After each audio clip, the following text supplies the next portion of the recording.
Assalamualaikum warahmatullahi wabarakatuh. Sampai bertemu kembali di RTA TV Channel, pemirsa TV Channel yang berbahagia.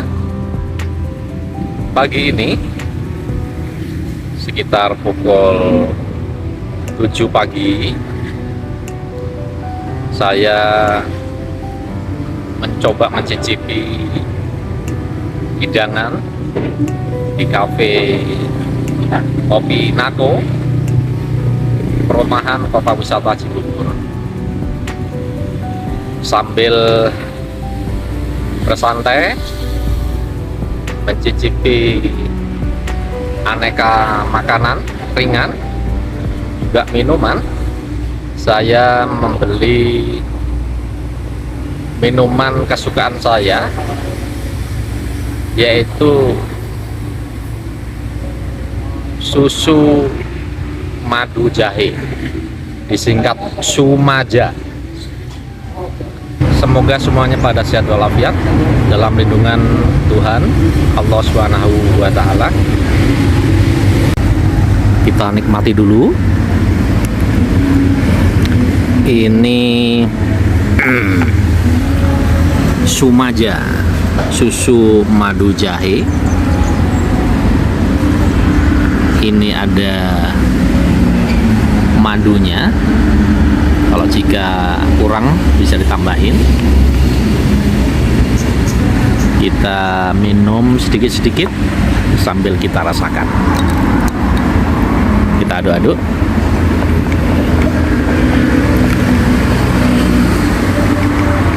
Oke, kita tuangkan di gelas kecil. Cukup. Sekarang coba kita rasakan.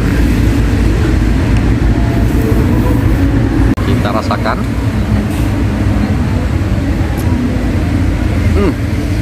Nikmat. Pemirsa, pendidikan politik menjadi sangat penting bagi setiap warga negara dimanapun, tidak terkecuali pendidikan politik bagi masyarakat Indonesia. Mengapa demikian?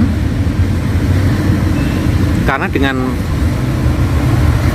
mengetahui sistem pendidikan politik di Indonesia, maka setiap warga negara akan mengetahui hak dan kewajiban sebagai warga negara ketika bermasyarakat dan bernegara.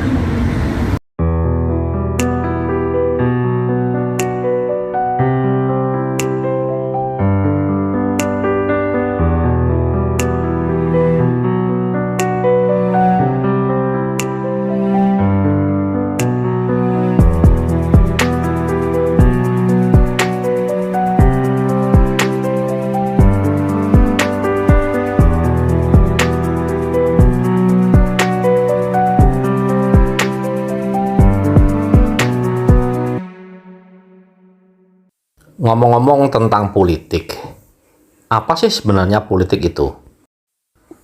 Politik adalah interaksi antara pemerintah dengan masyarakat dalam rangka proses pembuatan dan pelaksanaan keputusan yang mengikat tentang kebaikan bersama masyarakat yang tinggal di dalam suatu wilayah tertentu. Politik bisa juga diartikan hal-hal yang berkaitan dengan penyelenggaraan publik pemerintahan dan negara. Dalam memahami politik perlu dipahami beberapa kunci, antara lain legitimasi, sistem politik, perilaku politik, partisipasi politik, proses politik, dan juga tidak kalah pentingnya adalah mengetahui seluk-beluk tentang partai politik.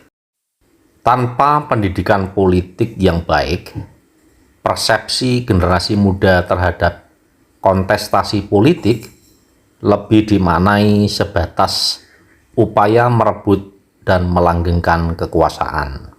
Sebab tidak sedikit publik yang berasumsi bahwa politik hanyalah cara tercepat meraih kekayaan, menumpuk pundi-pundi harta.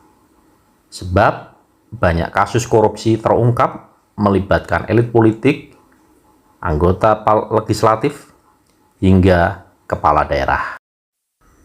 Hal ini pula yang mengakibatkan banyak pemuda yang potensial, yang sesungguhnya punya kompetensi, tetapi enggan berpartisipasi dalam kegiatan politik.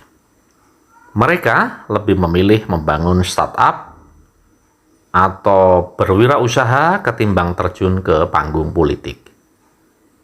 Termasuk memilih berkegiatan sosial atau filantropi sebagai antitesis atas ketidakpekaan elit politik terhadap situasi krisis yang dihadapi masyarakat.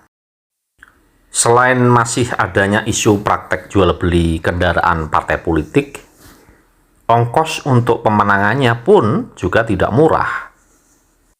Oleh karenanya, mindset dan kultur set inilah juga harus dirubah.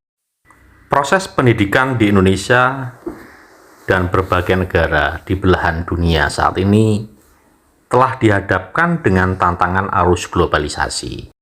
Hal ini merupakan dampak dari pesatnya perkembangan teknologi komunikasi, informasi, dan transformasi dengan munculnya smartphone yang menjadikan bumi ini berada di genggaman tangan. Dinamika kontestasi politik di Indonesia yang menarik generasi milenial tidak lepas dari peran media massa. Peran media sosial digunakan untuk bertukar informasi, baik yang bersifat privasi atau konten yang layak dikonsumsi umum. Beberapa kalangan menilai berita hoax dinilai sangat efektif untuk mempengaruhi masyarakat. Berita hoax yang kontra narasi kini banyak ditujukan kepada masyarakat yang berpendidikan kurang tinggi dan generasi muda. Anak-anak muda dinilai sangat efektif dalam penggiringan opini, apalagi mereka yang aktif dengan smartphone mereka. Berita-berita daring akan lebih mudah diakses dengan genggaman jari dan disebarkan kepada sesama pengguna media sosial, terutama kepada teman-teman dekatnya. Generasi milenial yang masih minim dengan pengalaman politik tentu sangat mudah dijadikan alat politik untuk memperoleh keuntungan oleh satu pihak. Pentingnya pendidikan politik bagi generasi milenial akan sangat berguna untuk meningkatkan partisipasi masyarakat politik. Dalam hal ini, mereka bukan berarti harus aktif dalam pemilu, namun agar mampu memberikan tuntutan dan dukungan kepada pemerintah demi lahirnya kebijakan yang tepat sasaran. Pendidikan politik harus bisa menyadarkan bahwa muara dari kegiatan politik adalah kesejahteraan masyarakat, bukan kegaduhan kaum elit, keributan orang-orang atas. Tapi politik adalah soal formulasi kebijakan publik dan evaluasi atas pencapaian tujuan pembangunan. Politik harus menjadikan alat kontrol pembangunan dan harus bisa ditempatkan pada posisi yang seharusnya. Menjadikan politik sebagai sarana untuk mengelola sumber daya secara efektif dan efisien agar tujuan mulianya mensejahterakan masyarakat bisa tercapai. Oleh karenanya, perlu ditumbuhkan iklim kehidupan politik yang lebih baik, lebih santun, dan bertanggung jawab.